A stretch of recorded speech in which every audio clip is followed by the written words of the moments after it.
My name is Bill Shepard. I'm going to be the commander of the first expedition that's going to live aboard International Space Station. What you see behind me here is a mock-up of the service module, and it's the first real living quarters that our crew is going to have for several months while we're up on orbit. We're now in the larger part of the service module called the large diameter volume, and this is the place where we eat, where we sleep, and we make a lot of things that we need on board, where we process water and stow our food. One of the things that's hard about living in space in an area like this is that you're always floating around because you're weightless. One of the things you need something to hang on to, and that's why all over the compartment you can see these handrails, because every place you want to go you have to have something to grab onto. I'm here in one of the crew cabins, and this is where the crew is going to sleep during their off time in the mission, and you can see that it's a pretty big volume. It's got insulation to keep the noise down. We have panels to control our lighting so we can read. We'll also have radio communications, and we'll probably do our sleeping in pretty much the same thing as a sleeping bag on Earth that'll be fastened to the bulkhead here. And that's because without that, we'll be floating around in the compartment here and banging into things all night, so it's a little better to keep yourself tied down to something while you're trying to go to sleep. Right next to the crew cabin is the galley area, and this is kind of our dining room and our office for the space station. This table here is specially designed to prepare and hold food down so it doesn't float around. Each of the crewmen has an individual tray that's going to keep silverware and food tied down to the table. We're going to work on cameras, loading film. It's also a maintenance table where we fix things. And it's generally going to be our office area where we will look at documentation, books, and things on board that we need to study to figure out what we're doing each day. It's a requirement on board that we'll have to exercise, and about every 30 days we'll have a little checkup, and we'll have a conference with the ground, with the docs, to let them know how we're feeling. And this is the equipment we use for them.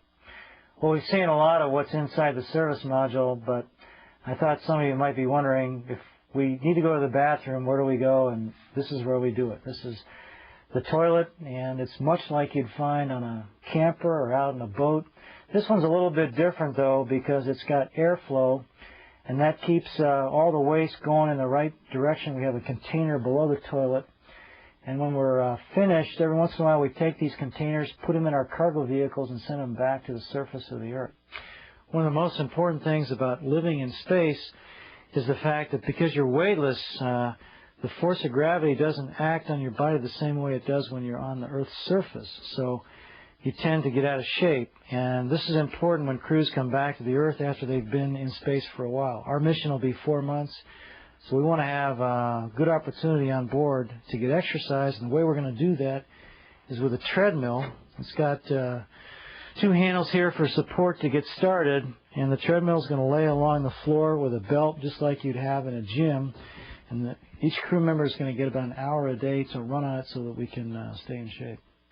One of the things that's really different for me and for most of the Americans that will fly on space station is that about half the equipment's Russian, and because Russian's a different language, we have to have a lot of our controls in Russian and in English. For instance, this is the panel that handles the control of our water processor.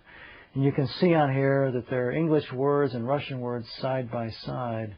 And we have training in the Russian language, but as you can see when I test these lamps, most of the indicators there have English words with them because we want to make sure that the crew on board understands exactly what the equipment's doing. So I'm on the deck here looking out one of the illuminators. It's really a window or a porthole, and it's one of the most favorite things that crews like to do is to watch the Earth go by. We're really fortunate that we get to see 16 sunrises every day. It's kind of fun. And there are about 8 windows of various sizes on the service module, mostly on the deck here where I am right now. When our crew's mission is over, we're going to go through the transfer compartment here and go forward to the node called Unity, where the space shuttle will be docked. We'll get aboard and go back to Earth, and the next expedition will come up and keep building space station, and hopefully construction of space station and the research aboard will continue for a long time after our mission is over.